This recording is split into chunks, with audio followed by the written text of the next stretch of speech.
Hi guys, hindi ko na napikita sa inyo paano lutuin.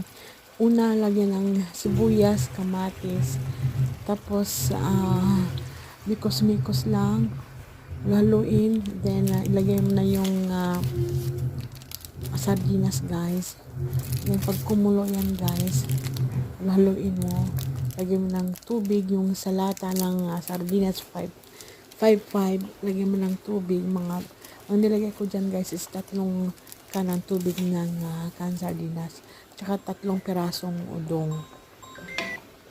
Yun nga guys, haluin mo lang yan, pakuluin mo hanggat yung noodles niya ay lumaki. Pag lumaki na yan guys, malalaman mo na yung kuluto na yan.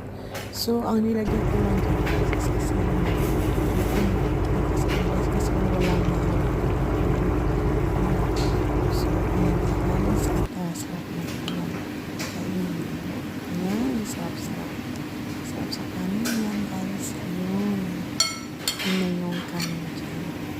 Ayun na po, sarap guys. So thank you for watching. Don't forget to like and share and subscribe my YouTube channel guys.